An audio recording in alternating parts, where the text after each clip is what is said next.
President Trump has lambasted governors whom he views as insufficiently appreciative. He has denigrated, and even dismissed, inspectors general who dared to criticize him or his administration.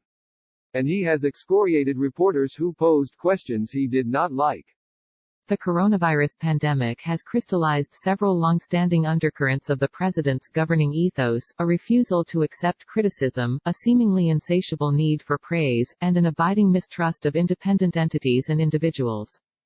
Those characteristics have had a pervasive effect on the administration's handling of the crisis, from Trump's suggestions that he might withhold aid from struggling state governments based on whether he is displeased with a governor to his repeated refusal to take responsibility for shortcomings in the laggard federal response. John Feehery, a Republican strategist, said that he's never worked with a politician who enjoys criticism, but what's unusual about Trump is that he's willing to counterprogram. He's willing to go on the offense on a continuous basis. He's saying the quiet part out loud, Feehery said. Trump's daily coronavirus news conferences, as much public health forums as presidential showcases, offer a vivid case study. Sign up for our Coronavirus Updates newsletter to track the outbreak. All stories linked in the newsletter are free to access. On Monday, for instance, Trump was asked about a new report by Christy Grimm, the top official in the Department of Health and Human Services' Office of Inspector General, which found hospitals faced significant testing and medical supplies shortages. The president first demanded the Inspector General's name and when she was appointed. He hinted that perhaps politics entered into her findings, though the Office of Inspector General is an independent entity specifically designed to ferret out waste, fraud and abuse in government, with minimal partisanship. Informed that Grimm was appointed to her current role in January but as a career bureaucrat who previously served in the Obama administration, Trump lashed out at ABC News's Jonathan Karl, who had pressed him on the report's damning findings. "You are a third-rate reporter and what you just said is a disgrace, okay?" Trump said, adding, "You will never make it." David Axelrod, a former senior advisor to President Barack Obama, said the president expects nearly everyone around him to do his personal bidding, a view both childish and dangerous. Trump demands affirmation and does not tolerate oversight from the media, Congress, even inspectors general who he appointed, Axelrod said. He wants to impose his version of events and discredit and disable any arbiters of fact who might disrupt his self-aggrandizing storyline. That has been his instinct in business and politics, and we see it on full display in this crisis. Throughout his term, Trump has frequently singled out other organizations and individuals whose goal is to be objective, from intelligence and federal law enforcement officials to public health experts and judges.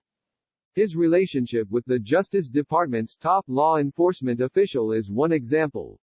He faulted his first Attorney General, Jeff Sessions, for not sufficiently protecting him against Special Counsel Robert S. Mueller's III's Russia investigation, publicly tormenting him for months before finally firing him. The media has also been an enduring target of Trump's ire. At nearly every coronavirus news conference in recent days, the president has clashed with reporters, at times seemingly intentionally, dubbing the press fake news and criticizing the tone and content of their questions. Especially amid the deadly pandemic, Trump has upbraided reporters, not just for tough questions but for failing to flatter and publicly praise him. During his Saturday news conference, for instance, Trump began his remarks by explaining that every decision his administration makes is intended to save lives. It's therefore critical that certain media outlets stop spreading false rumors and creating fear and even panic with the public, he continued. Without naming specific publications, Trump took umbrage with the cascade of stories that have documented his administration's mishandling of crucial aspects of the coronavirus response.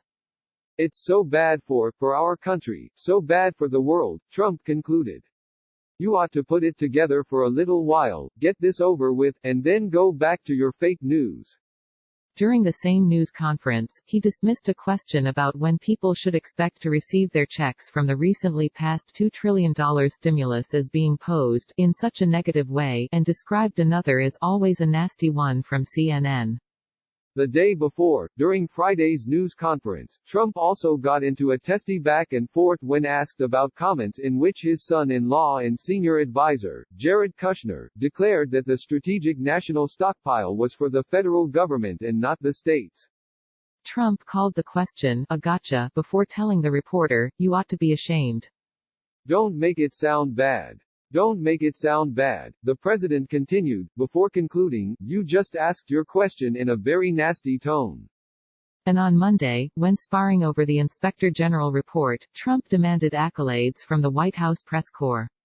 "We have a brand new testing system that we developed very quickly, and that is your results, and you should say, congratulations, great job, instead of being so horrid in the way you ask a question," he said.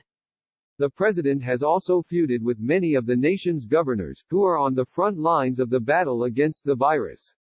Last month, during a Fox News interview, he described the relationship as a two-way street. "They have to treat us well, also," Trump said. "They can't say, oh, gee, we should get this, we should get that." He has also repeatedly articulated his desire for the governors to be more publicly thankful toward him. "All I want them to do, very simple, I want them to be appreciative," Trump said during a news conference at the end of March. Many of Trump's purported conversations with governors have played out in a sort of stop-action retelling during the daily press briefings. The governors are happy, or not, depending on who he has spoken with or who has been on television. In Trump's telling, Democratic Illinois Gov. J.B. Pritzker is complaining all the time on Sunday, but by Monday he is a very happy man. New York Gov. Andrew M. Cuomo, also a Democrat, is another object of special presidential attention, his news conferences and statements a matter of almost daily, up or down commentary by Trump. "Now, they may see you and say, oh, we're not happy, but they're very happy on the phone," Trump said Monday about governors, before turning to Vice President Pence for backup.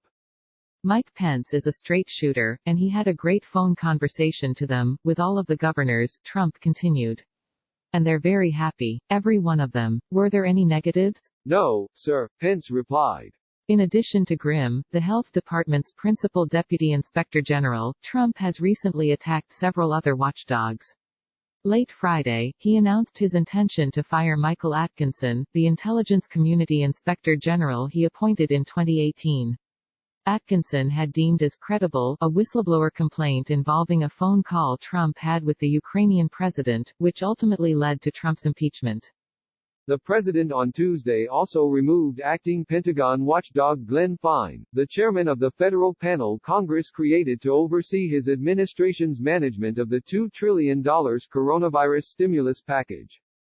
Trump's action Tuesday fits a pattern of hostility to the kind of impartial oversight an inspector general is supposed to apply. On Monday, Trump snapped at a reporter who had barely gotten out a question about Grimm's findings about testing supplies before Trump cut her off. "Did I hear the word, Inspector General?" he demanded. "Really? It is wrong, and they will talk to you about it. It is wrong." Ruth Ben-Ghiat, a New York University professor who studies authoritarian rulers, said Trump's daily news conferences have become propaganda occasions. "A leader like Trump," she said, "sees any questioning as a challenge, as a threat to his power. It's a very crude mentality of either you're with me or you're against me," she said.